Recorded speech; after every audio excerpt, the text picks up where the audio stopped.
ಹೆಂಗೆ ನಾವು ಹೊರಗಡೆ ಒಂದು ಯಜ್ಞ ಮಾಡಿದೀವಿ ಅಂದ್ರೆ, ಹೋಮ ಮಾಡಿದೀವಿ ಅಂದ್ರೆ, ಒಂದು ಬೆಂಕಿ ಹಚ್ಚಿ ಅದಕ್ಕೆ ತುಪ್ಪ ಹಾಕ್ತೀವಿ, ಕಟ್ಟಿಗೆ ಹಾಕ್ತೀವಿ, ಅರ್ಪಿಸ್ತೀವಿ. ಇದು ಯಜ್ಞ ಆಯಿತು ಅಂತ ಭಾವಿಸ್ತೀವಿ. ಯಜ್ಞ ಅಂದರೆ ಏನು? ಯಜನ್ ಅಂದರೆ ಅರ್ಪಿಸುವುದು, ಕುಡುವುದಕ್ಕನೇ ಯಜ್ಞ ಅಂತ ಕರೆಯುವುದು. ನಾವೀಗ ಯಾರಿಗರೆ ಒಂದು ತುತ್ತು ಅನ್ನ ಕೊಟ್ಟಿವಿ ಅಂದ್ರೆ ಇದು ಯಜ್ಞನೇ. ನಾವು ಯಾರಾದರೂ ನೀರಡಿಸಿದವ್ರು ಬಂದರು ಅಂದರೆ ಅವರಿಗೆ ಒಂದು ಗ್ಲಾಸ್, ಒಂದು ಕಪ್ ನೀರು ಕೊಟ್ಟಿವಿ ಅಂದ್ರೆ ಅದು ಯಜ್ಞನೇ. ಬರೀ ಬೆಂಕಿಯಾಗ ತುಪ್ಪ ಹಾಕೋದು ಅಷ್ಟೇ ಯಜ್ಞ ಅಲ್ಲ. ಬೆಂಕಿಯಲ್ಲಿ ಮತ್ತೇನರ ವಸ್ತ್ರಗಳನ್ನು ಹಾಕೋದು ಅಷ್ಟೇ ಯಜ್ಞ ಅಲ್ಲ.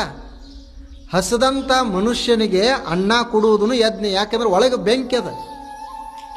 ಹೊಟ್ಯಾಗ ಉಣ್ಣುವಂಥ ಮನುಷ್ಯನ ಹೊಟ್ಯಾಗ ಏನದ? ಜಠರಾಗ್ನಿ ಅದ. ಆ ಅಗ್ನಿ ಹೆಸರೇ ವೈಶ್ವಾನರ ಅದ. ನಾವು ಕೊಡುವಂಥ ತುಪ್ಪ ಯಜ್ಞ ಆಗ್ತದ ಅಂತ ತಿಳ್ಕೊಳ್ಬೇಕು ಅಂತ. ಒಬ್ಬ ಭಕ್ತ ದೇವನನ್ನು ಪೂಜಿಸುವವ ರಾತ್ರಿ ಮಲ್ಕೊಂಡಿದ್ದ, ನಿದ್ರಿನ ಹತ್ತುವಲ್ದಾಗಿತ್ತು. ಆ ಕಡೆ ಹೊಳ್ಳಾಡವ, ಈ ಕಡೆ ಹೊಳ್ಳಾಡವ, ನಿದ್ರಿನ ಬರವಲ್ದು. ಅವಾಗ ದೇವ್ರು ಬಂದ, ಯಾಕಪ್ಪ ಮಲಗಿಲ್ಲ ಇನ್ನೂ ಅಂತಂದ. ಅವಾಗ ಇವಂದ, ಹೆಂಗೆ ಮಲಗುವುದು? ಎಷ್ಟು ಜನ ಕೆಟ್ಟವ್ರು ಅದಾರ ಜಗತ್ತಿನಾಗ, ಎಷ್ಟು ಅನ್ಯಾಯ ಮಾಡಾಕತ್ಯಾರ, ಅದೆಲ್ಲ ಎಂದು ಕಡಿಮೆ ಆಗುವುದು, ಅವರೆಲ್ಲ ಎಂದು ಉದ್ಧಾರ ಆಗವ್ರು, ನನಗೆ ಚಿಂತೆ ಆಗೈತಿ, ಆ ಚಿಂತೆಯಿಂದ ನಿದ್ದೆ ಹತ್ತವಲ್ದು ಅಂತಂದ. ಅವಾಗ ಅವ ದೇವ್ರು ಹೇಳಿದಂತ, ನೀ ಚಿಂತೆ ಮಾಡಿ ನಿದ್ದೆ ಕೆಡಿಸ್ಕೊಳ್ಬೇಡ, ಜಗತ್ತನ್ನು ಸೃಷ್ಟಿ ಮಾಡಿದವ ನಾ ಅದನಿ, ಯಾರನ್ನ ಹೆಂಗೆ ಇಡಬೇಕು ಹಂಗೆ ನನ್ನ ಕೆಲಸ ಐತಿ. ನಿನ್ನ ಕೆಲಸ ಏನು ಅಂದ್ರೆ, ನಿನಗೆ ಆಯಿತು ಅಂದ್ರೆ ಭಜನೆ ಮಾಡು, ಆಗಲಿಲ್ಲ ಅಂದ್ರೆ ತಣ್ಣಗಂಗೆ ನಿದ್ದೆ ಮಾಡು, ನಿದ್ದೆ ಕೆಡಿಸ್ಕೊಳ್ಬೇಡ. ನಿನಗೆಲ್ಲ ಯಾರು ಹೇಳ್ಯಾರ ಇದನ್ನು ಜಗತ್ತನ್ನು ತಿದ್ದಾಕ? ಪರಚಿಂತೆ ಯಮಗೆ ಕಯ್ಯ, ಎಮ್ಮ ಚಿಂತೆ ಯಮಗೆ ಸಾಲದೆ, ಕೂಡಲ ಸಂಗಮ ದೇವ ಒಲಿದಾನೋ ಒಲಿಯೋನೆಂಬೋ ಚಿಂತೆ ಹಾಸಲುಂಟು ಹೊದೆಯಲುಂಟು. ಎಲ್ಲರೂ ಹೇಳ್ತಾರೆ ಅದು ಜಾತಿ ಗಣತಿಯಲ್ಲಿ, ಜಾತಿಯ ಕಾಲಮದೊಳಗೆ, ಧರ್ಮದ ಕಾಲಮದೊಳಗೆ ನಿಮ್ಮ ಜಾತಿ ಬರೆಸ್ರಿ ಅಂತ ಹೇಳ್ತಾರೆ. ಜಾತಿಯ ಕಾಲಮದೊಳಗೆ ನಾವೆಲ್ಲರೂ ಜಾತಿ ಬರೆಸೋಣ, ಆದರೆ ಮನಸ್ಸಿನೊಳಗೆ ದೇವನ ಅಂಶ ಅಂತ ಬರೆಯೋಣ. ಮನಸ್ಸಿನೊಳಗೆ ನಾವು ಆತ್ಮ ಸ್ವರೂಪ ಅಂತ ಬರೆಯೋಣ. ಜಾತಿಯ ಕಾಲಮ ಬರ್ದೀವಿ, ಜಾತಿಯ ಕಾಲಮದೊಳಗೆ ಜಾತಿ ಬರ್ದೀವಿ ಅಂದ್ರೆ ಸರ್ಕಾರದ ಅನುದಾನ ಸಿಗ್ತದೆ. ಇನ್ನು ಮನಸ್ಸಿನೊಳಗೆ ನಾನು ಆತ್ಮ ಸ್ವರೂಪ ಅಂತ ಬರ್ದೀವಿ ಅಂದ್ರೆ ದೇವನ ಅನುಗ್ರಹ ಸಿಗ್ತದೆ. ಮತ್ತು ಏನದ, ನಾವು ಕಾಗದದಾಗಂತೂ ಬದಲು ಮಾಡಕ್ಕೆ ಈಗ ಸಾಧ್ಯ ಇಲ್ಲ. ಇಟ್ಕೊಳ್ಳೋಣ ಅದನ್ನು ಕಾಗದ. ಜಾತ್ಯತೀತರು ಕಾಗದದಾಗ ಆಗಕ್ಕೆ ಸಾಧ್ಯ ಇಲ್ಲ. ಆದರೆ ಮಾನಸಿಕವಾಗಿ ಮನಸ್ಸಿನಲ್ಲಿ ಮಾತ್ರ ನಾವು ಜಾತ್ಯತೀತರ ಆಗಲಿಕ್ಕೆ ಬರ್ತದೆ. ಕೊನೆ ಪಕ್ಷ ಅದರಲ್ಲೇ ಆಗೋಣ. ದಾನ ಕೊಡುವುದು ನಮಗೀಗ ಅದು ಇತ್ತಿತ್ತಲಾಗಿ ರುಚಿಸಲಿಲ್ಲ. ಆದರೆ ಅದನ್ನು ಹಿಂದಿನವ್ರು ಏನು ಮಾಡಿದ್ರಂದ್ರೆ, ಈಗ ಹೆಂಗೆ LIC ಮಾಡ್ಯಾರಲ್ಲ, LIC ಅಂತಿಲ್ಲ, ಒಂದು ಪಾಲಿಸಿ. ಈಗ ನಾವು ರೊಕ್ಕ ತುಂಬಿದ್ವಿ ಅಂದ್ರೆ ಮುಂದೆ 60 ವರ್ಷದ ನಂತರ ನಮಗೆ ಅನುಕೂಲತೆಗಳು ಬರ್ತಾವ, ರೊಕ್ಕ ಬರ್ತಾವ. ಒಂದು ಗಾಡಿದು ಇನ್ಶೂರೆನ್ಸ್ ಮಾಡಿದ್ವಿ ಅಂದ್ರೆ ಗಾಡಿಗೆ ಆಕ್ಸಿಡೆಂಟ್ ಆದಾಗ ರೊಕ್ಕ ಬರ್ತಾವ. ಇದು ದಾನ ಅನ್ನೋದಿತ್ತಲ್ಲ, ಇದು ಅವಾಗಿನ LIC. ಇದು ಈಗ ಇವರು LIC ಅಂತ ಹೆಸರಿಟ್ಟಾರ, ಅವಾಗ ಅವರು ದಾನ ಅಂತ ಹೆಸರಿಟ್ಟಿದ್ರು. ಮತ್ತು ಈ LIC ಹೆಂಗದ, ಈ ಜೀವನ ಇರೋ ತನಕ ಅಷ್ಟೇ ಇವ್ರು ಕೊಡ್ತಾರ. ನಮ್ಮದು ದಾನ LIC ಇತ್ತಲ್ಲ, ಅದು ಇದು ಒಂದೇ ಜನ್ಮದಾಗ ಅಲ್ಲ, ಮುಂದಿನ ಜನ್ಮದಾಗ ಸಹಿತ ರೊಕ್ಕ ಕೊಡ್ತಾರ. ಈಗ ಕೊಟ್ರನೇ ಮುಂದೆ ಕೊಡೋರಲ್ಲ. ಇವು ಈಗ ಯಾರಿಗೂ ಕೊಟ್ಟಿಲ್ಲ, ಇದ್ದಾಗನೇ ಕೊಟ್ಟಿಲ್ಲ. ಕೊಟ್ಟದ್ದು ತನಗೆ, ಬಚ್ಚಿಟ್ಟಿದ್ದು ಪರರಿಗೆ, ಕೊಟ್ಟದ್ದು ಕೆಟ್ಟಿತ್ತೆನಬೇಡ, ಮುಂದೆ ಕಟ್ಟಿಟ್ಟ ಬುತ್ತಿ ಸರ್ವಜ್ಞ ಅಂತ ಹೇಳಿ. ಯಾರೇ ನಮ್ಮನ್ನು ಹೊಗಳಿದ್ರು, ಯಾರೇ ನಮ್ಮನ್ನು ಬೈದ್ರು ಅಂದ್ರೆ ಭಾಳ ತಲೆ ಕೆಡಿಸ್ಕೊಳ್ಬಾರ್ದು. ಯಾರು ಹೊಗಳಿರ್ತಾರಲ್ಲ ಅದೇ ಬಾಯಿಂದ ಅವರು ಬೈತಾರೆ. ಯಾರು ನಮ್ಮನ್ನು ಬೈದಿರ್ತಾರಲ್ಲ ಅದೇ ಬಾಯಿಂದ ನಮ್ಮನ್ನು ಹೊಗಳ್ತಾರೆ. ಅವು ಹೊಗಳಿಕೆ ಮತ್ತು ತೆಗಳಿಕೆ ಹಗಲ ರಾತ್ರಿ ಇದ್ದಂಗೆ. ರಾತ್ರಿ ಕಳೆದೇ ಹಗಲು ಬರ್ತದೆ, ಬೆಳಕು ಬರ್ತದೆ, ಬೆಳಕೆ ಹೋಗಿ ರಾತ್ರಿ ಬರ್ತದೆ. ಯಾರು ನಮ್ಮಿಂದ ದೂರ ಹೋಗಿರ್ತಾರಲ್ಲ ಯಾವ ದಾರಿಯಿಂದ ದೂರ ಹೋಗಿರ್ತಾರ ಮತ್ತು ಅದೇ ದಾರಿಯಿಂದ ನಮ್ಮ ಹತ್ತಿರ ಬರ್ತಾರ. ಯಾರು ನಮ್ಮ ಹತ್ತಿರ ಇರ್ತಾರ ಅವರು ಒಂದು ದಿವಸ ದೂರ ಆಗ್ತಾರೆ. ಹಿಮ ಕರಗಿನೇ ನೀರು ಆಗ್ತದ, ನೀರು ಗಟ್ಟಿಯಾಗಿನೇ ಹಿಮ ಆಗ್ತದ. ನಮಗೆ ಎಷ್ಟು ಸಿಗ್ತದ ಅದು ಎಲ್ಲ ಒಂದು ದಿವಸ ನಮ್ಮಿಂದ ದೂರ ಆಗಿ ಹೋಗ್ತದ, ಎಲ್ಲ ಕಳ್ಕೊಳ್ತೀವಿ. ಎಷ್ಟು ಕಳ್ಕೊಂಡಿರ್ತೀವಿ ಮತ್ತೆಲ್ಲ ನಾವು ಪಡ್ಕೊಳ್ತೀವಿ.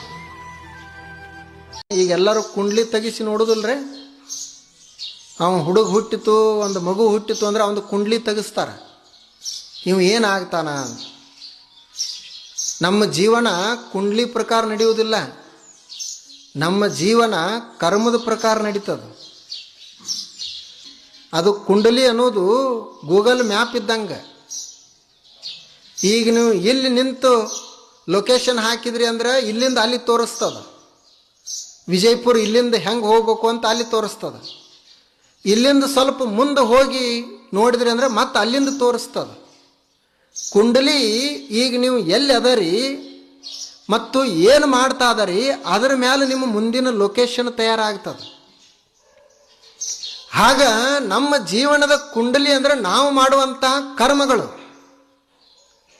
ನಮ್ಮ ಲೊಕೇಶನ್ ಅಂದ್ರೆ ನಾವು ಮಾಡುವಂಥ ಕರ್ಮಗಳು. ನಾವು ಇಂಥ ಕರ್ಮವನ್ನು ಮಾಡಿದ್ವಿ ಅಂದ್ರೆ ಇಂಥ ಫಲವನ್ನು ಪಡಿತೀವಿ.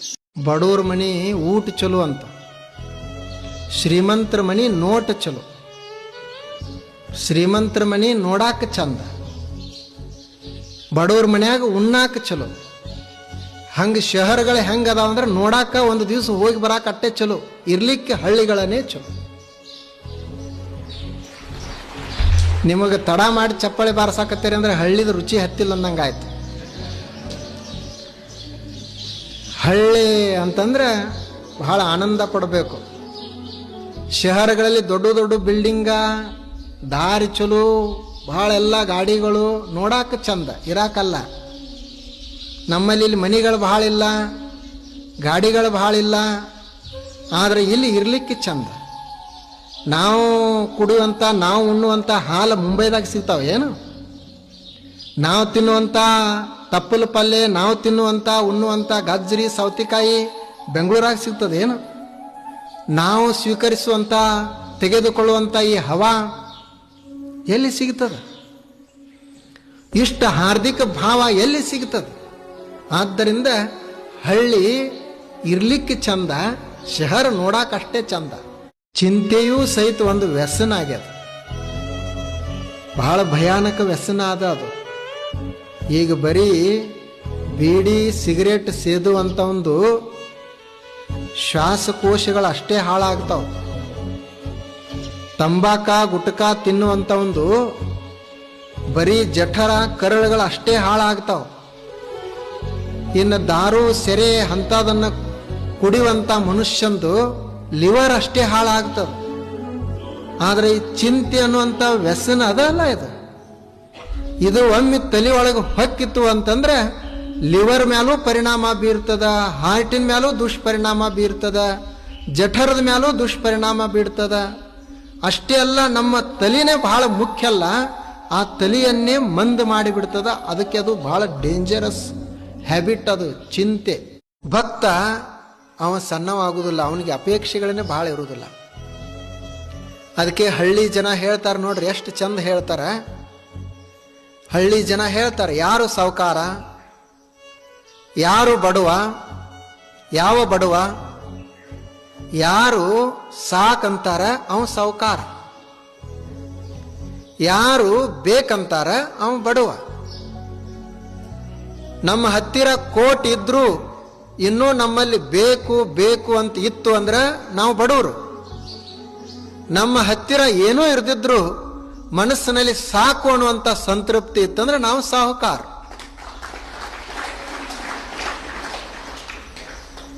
ಬೇಕು ಅನ್ನುವುದು ಮನಸ್ಸಿನಾಗಿತ್ತಂದ್ರೆ ಅವನ ಹತ್ತಿರ ಎಷ್ಟಿದ್ರೆ ಏನು, ಅವನು ಹೆಂಗೆ ಶ್ರೀಮಂತ ಆಗ್ಲಿಕ್ಕೆ ಸಾಧ್ಯ ಅದ?